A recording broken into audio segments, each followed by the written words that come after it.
네, 안녕하세요. 오토플레이입니다. 저는 지금 현대자동차의 아이오닉5 부분 변경 모델을 시승하고 있습니다. 정말 많이 기다렸던 자동차이기도 합니다. 개인적으로는 아주 애정이 깊은 모델이기 때문에 이 차의 부분 변경 페이스리프트 차량이 과연 어떻게 변화를 가지고 나올지 상당히 많이 기대를 했었고요. 그 결과물을 직접 시승을 해보고 있습니다.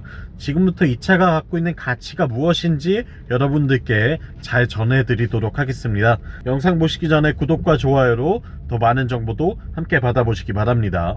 네, 현대 아이오닉5 eGMP 플랫폼을 바탕으로 현대자동차가 내놓은 정말 심혈을 기울여서 탄생한 역사적인 모델이라고 할 수 있겠습니다.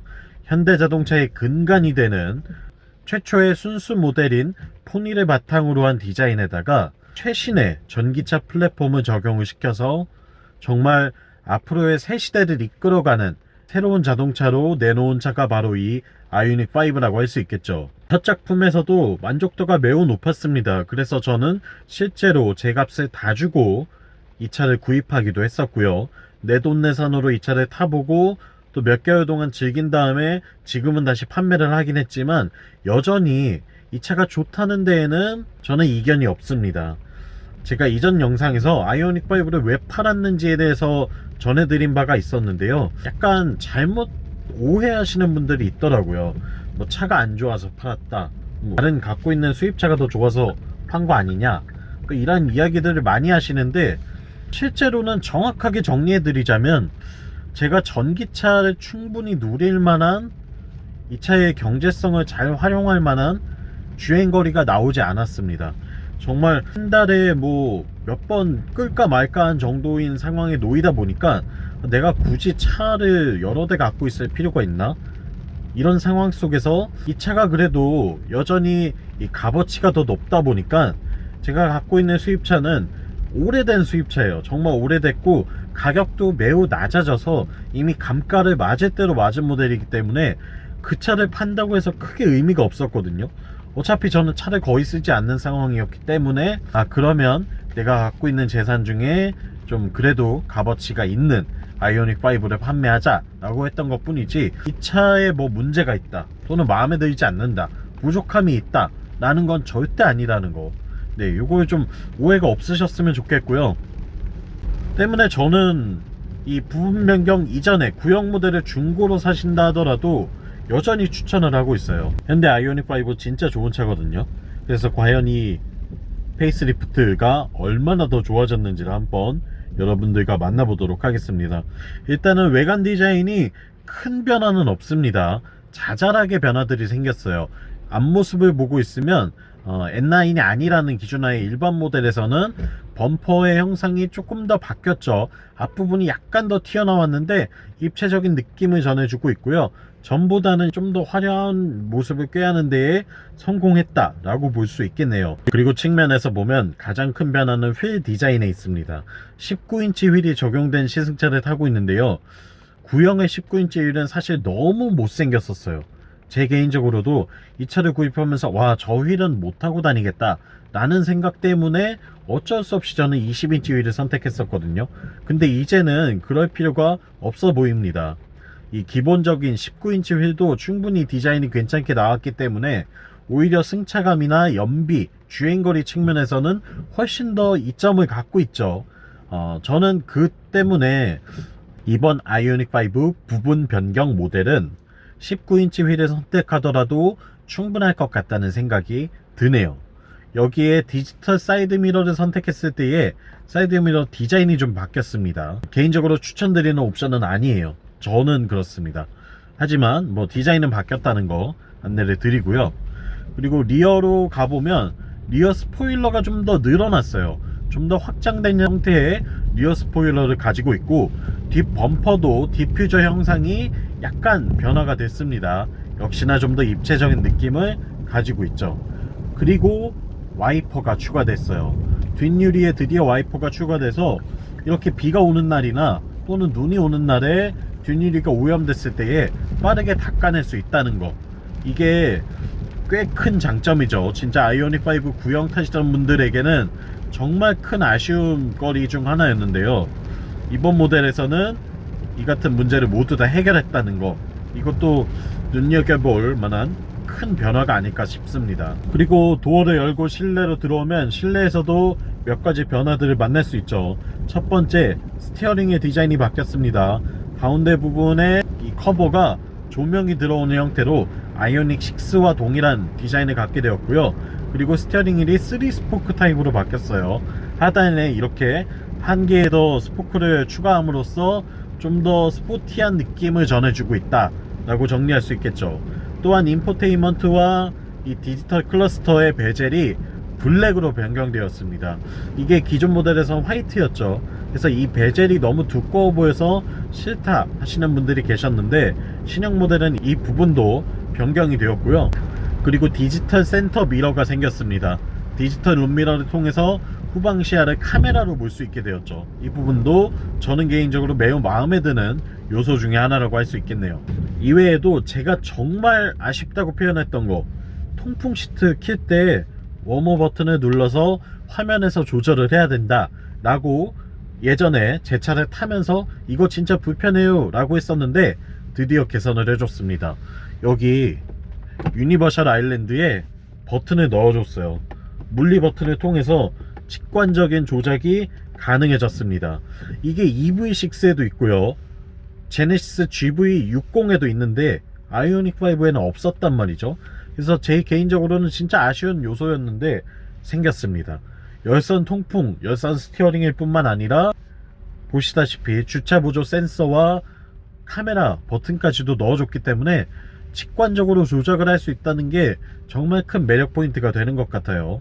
저는 이것만 해도 이 차의 페이스리프트 가치는 충분하다라고 말씀드릴 수 있을 것 같고요. 무선 충전 단자도 상부로 올라왔습니다. 휴대폰을 여기 상단에 놓고서 편안하게 주행을 할 수 있도록 되었고요. 드디어 이런 몇 가지 자잘한 불편함들을 센스있게 좀 고치는 형태로 새로운 아이오닉5를 만나볼 수 있게 됐다는 거, 이거 정말 큰 매력 포인트가 되고요. 여기에 소프트웨어도 변경이 있었죠.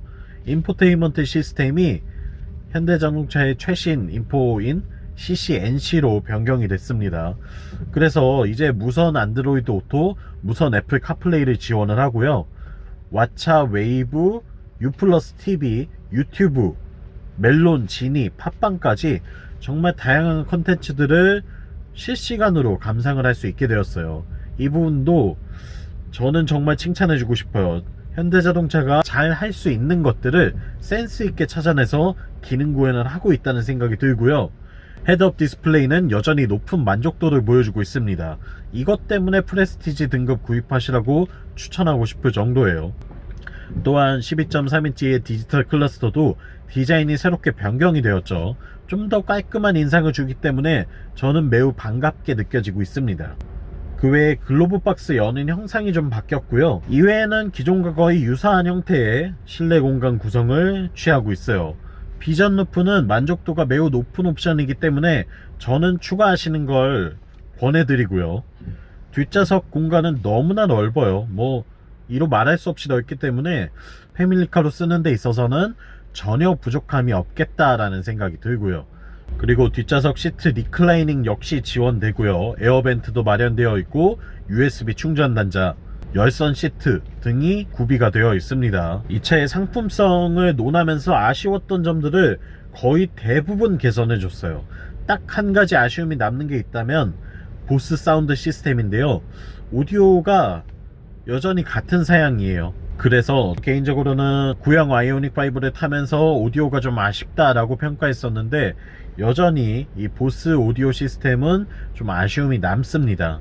이 부분까지 스피커를 좀 더 추가해주고 개선을 거쳤다면 어땠을까 하는 그런 아쉬움이 남네요. 유리는 이중접합 유리라서 상당히 정숙성이 뛰어난 편이고요. 그리고 이 서라운드 뷰 기능은 진짜 만족도가 높습니다. 특히나 아이오닉5가 차체가 꽤나 크거든요.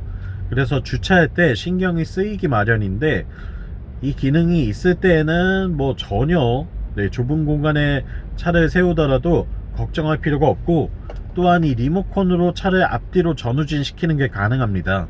그래서 좁은 데 주차할 때에는 내가 먼저 내려서 리모컨으로 차를 이렇게 원격 주차를 시킬 수도 있기 때문에 이런 기능들은 진짜 꼭 추천드릴 만한 옵션인 것 같고요. 상품성 측면에서는 뭐 대부분은 다 개선이 됐다, 여전히 높은 만족도를 자랑한다 라고 정리할 수 있겠습니다. 그리고 퍼포먼스에 대해서도 좀 알아봐야 되겠죠. 제가 타고 있는 시승차는 롱레인지 싱글모터 프레스티지 등급입니다. 그러니까 뒷바퀴만 굴리는 후륜구동에 배터리 용량이 84kW시고요 최고 출력은 229마력, 최대 토크는 35.7kg 포스미터를 내는데요. 파워트레인을 들으시면서 좀 바뀌었네 라고 생각하시는 분들도 계실 거예요. 배터리 용량이 늘어났습니다. 아이오닉5는 총 3번의 배터리 용량 변화가 있었죠. 가장 처음 출시된 모델은 72.4kWh, 그리고 이후에 연식 변경을 통해서 77.4kWh로 배터리 용량이 늘어났고, 이번에는 84kWh가 됐습니다. 배터리 용량이 상당히 큰 폭으로 증가했기 때문에 당연히 주행거리도 크게 증가했고요. 뒤에 말씀드리겠지만 이제는 1회 완충으로 500km 타는 거 뭐 아무렇지 않게 타실 수 있습니다. 그리고 모터가 싱글모터 사양이에요. 후륜구동인데 229마력으로 예전보다 출력이 소폭 올랐어요. 최고 출력이 12마력 정도 올랐는데 이게 체감이 되냐 라고 물어보신다면 잘 안되는 것 같아요. 근데 엄밀하게 잘 생각을 해보면 가속 구간에서 약간의 가속감이 좀 바뀌었다는 생각이 듭니다. 급가속을 할 때 차이가 좀 있는데요. 예전에 제가 처음 시승할 때는 싱글모터 사양의 급가속을 해보면 이거는 좀 심심한데, 뭔가 잘 나가긴 하는 것 같은데 가속감 자체는 너무 심심한데? 라고 생각했었거든요. 근데 이번에는 이 토크 곡선을 좀 변화를 준 건지 차의 가속감이 한층 더 다이나믹해졌습니다. 제로백만 놓고 따진다면 수치는 7초대 정도가 나오고요. 결코 느린 수치는 아니죠. 근데 7초대는 예전 모델에도 그 정도 수치는 나왔거든요. 그런데도 이 가속감이 다르게 느껴지는 이유는 아무래도 이 출력 곡선의 변화를 좀 준 게 아닌가 라는 생각이 들고요. 급가속을 했을 때 튀어나가는 느낌이 굉장히 시원시원하고 뭔가 뾰족하게 올라가거든요. 때문에 저는 이 아이오닉5 부분 변경 모델 시승을 하면서 이번에는 힘이 부족하다, 뭐 잘 안 나간다 이런 생각이 거의 안 들었던 것 같아요. 물론 폭발적인 제로백을 자랑하는 4륜구동 듀얼모터와 비교를 하자면 그건 좀 차이가 있겠지만, 어차피 우리가 이 일상 용도로 쓰는 크로스오버카잖아요. 준중형급 SUV라고 생각할 수 있는 모델인데, 이 차를 타고서 막 엄청나게 위험하게 고개 운전을 할 게 아니라고 한다면 제로백 7초대 정도면 충분하지 않나 라는 생각이 들었고요. 가속감 자체도 예전보다 훨씬 더 다이나믹한 느낌을 주고 있기 때문에 저는 그 부분에 있어서는 이제는 부족함 없다라고 평가를 내릴 수 있을 것 같습니다. 운전하기도 꽤 재밌어요. 특히나 이 추월 가속 측면에서 즉각적으로 모터가 힘을 발휘하기 때문에 오히려 내연기관 모델보다 더 즐겁게 탈 수 있다는 장점이 있었습니다. 물론 고속으로 달릴 때에는 좀 한계가 드러나긴 해요.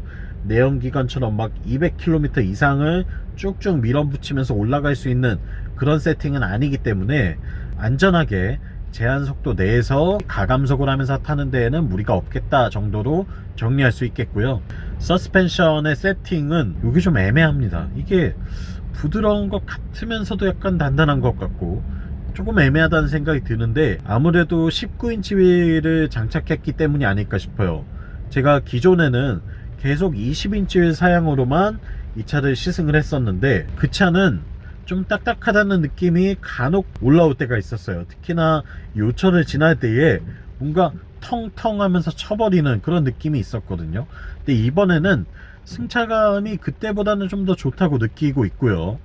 그리고 그러면서도 고속주행 시에는 안정감은 뭐 충분하다라고 정리할 수 있을 것 같아요. 역시나 일상주행용으로 타기에는 딱 좋은 세팅이다 라는 뜻이 되겠죠. 거칠게 이 차를 잡아 돌리면서 타기에는 한계가 느껴질 때가 있습니다. 그렇게 탈만한 차는 아닌 것 같고요.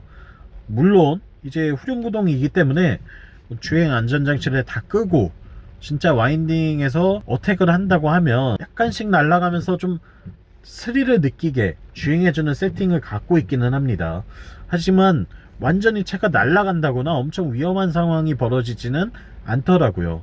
그 점에서 봤을 때에는 아이오닉 5를 그렇게 타시는 분들은 안 계시겠지만, 그래도 내가 좀 달릴 줄 아는 차야 라는 걸 개발진들이 이 차에 녹여 넣은 게 아닌가 싶었습니다. 실제로 고갯길 와인딩을 즐기면서 코너를 돌아 나갈 때에는 약간씩 뒤가 살랑살랑 흔들리는 게 재밌게 느껴지기도 하더라고요.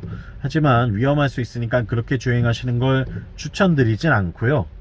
브레이크 성능은 회생제동이 기본이 되는 전기차이기 때문에 대부분은 이 물리 브레이크를 밟을 일이 잘 없습니다. 그래서 원피스톤 캘리퍼가 장착되어 있고요. 브레이크 자체의 성능만 놓고 본다면 약간 그냥 무난한 수준, 그리고 반복적으로 밟았을 때에는 한계가 금방 느껴질 수 있겠지만, 회생제동과 함께 쓰고 일상적인 주행을 할 때에는 전혀 부족함을 느낄 수 없는 그런 세팅, 그런 성능을 보여주고 있었습니다. 마지막으로 주행거리, 연비에 관련해서도 이야기해 봐야 되겠죠. 제가 아이오닉 5 페이스리프트 모델을 타고 700km 넘게 주행을 해봤습니다. 700km 넘게 주행을 하고 얻고 있는 평균 연비는 킬로와트 시당 6.5km예요. 주행거리 500 넘기는 게 진짜 아무렇지도 않게 가능하다는 거. 500 초반대에는 정말 누구라도 하실 수 있다는 거를 참고해 주시면 좋을 것 같아요. 제가 일부는 국도를 달렸고요, 일부는 시내 주행을 했고, 거의 절반가량은 고속도로만 달렸거든요. 고속도로에서 한 110, 120 정도로 달렸는데, 그렇게 주행을 했을 때 기록한 평균 연비가 이 정도 나오고 있습니다. 이제는 우리나라 안에서는 전기차 타고 어디든 갈 수 있을 것 같아요. 주행거리가 부족해서 문제가 된다 라는 이야기가 과연 이 차에 통할까? 라는 생각이 들었습니다. 84kWh의 배터리 용량을 가지고 있기 때문에 500km 정도 탈 수 있어요. 하루 내내 500km 이상 주행하는 분이 잘 안 계시죠. 거의 없죠. 적어도 1박 2일 정도는 시간 여유를 갖고 그 이상의 주행을 하시기 때문에, 내가 잠자는 동안 또는 내가 밥 먹는 동안, 내가 휴식하는 동안 그때 충전기에 꽂으면 됩니다. 어차피 초급속 충전기로 충전을 하게 되면 짧으면 20분, 길어야 40분 내에 웬만한 수준의 배터리 충전이 다 되거든요. 그래서 전혀 저는 걱정할 필요가 없다고 생각을 하고 있어요. 전기차 겁내실 필요 없을 것 같고요. 주행거리 전혀 부족하지 않습니다. 이래도 설득이 안 되신다면 안 타셔도 상관이 없을 것 같아요. 하지만 저는 있는 그대로 말씀드리자면 전혀 걱정하실 필요 없다. 이건 제가 전기차를 3년 이상 타봤고, 또 아이오닉 5 구형 모델의 오너였기도 한 사람으로서 말씀드릴 수 있는 부분이에요. 내가 이 차 사고 싶은데 좀 걱정이 된다 하시면 그 걱정 내려놓으셔도 될 것 같아요. 그래서 아이오닉 5는 그럼 단점이 없냐? 맨날 다 좋다고만 하냐? 라고 물어보신다면, 제가 생각하는 유일한 단점은 이거 하나입니다. 택시. 제가 이 차를 돈 주고 사서 타면서도 진짜 가장 큰 아쉬움은 그거 하나였거든요. 내가 그래도 현대자동차에서 5천만 원이 넘는 고가의 차를 샀는데, 이게 카카오티 붙어있고 온갖 광고판 시트지가 붙어있는 택시로 여기저기서 마구 돌아다니고 있을 때 뭔가 좀 아쉬움이 느껴지더라고요. 우리나라에서 이미지 메이킹을 좀 더 잘 하려고 했으면 현대가 이 차를 택시로 내놓지 말았어야 하는 게 아닌가라는 생각이 들기도 했습니다. 다른 모델도 있잖아요. 좀 더 아래급 모델인 코나 같은 차도 있었고, 또는 다른 아예 전용 모델을 만들 수도 있었는데, 이 차를 갖고 그렇게 택시로 너무 많이 돌려버린 게 개인적으로는 좀 아쉬움이라고 생각하고요. 그거 말고는 차 자체의 상품성에 대해서는 전혀 흠잡을 곳이 없습니다. 진짜 좋은 차고요. 구입을 고려하고 계신다면 망설이지 않으셔도 될 것 같습니다. 지금까지 현대 아이오닉 5 부분 변경 모델을 만나본 오토플레이였고요. 영상 유익하셨다면 구독과 좋아요로 더 많은 정보도 함께 받아보시기 바랍니다. 다음 시간에 또 만나요. 안녕.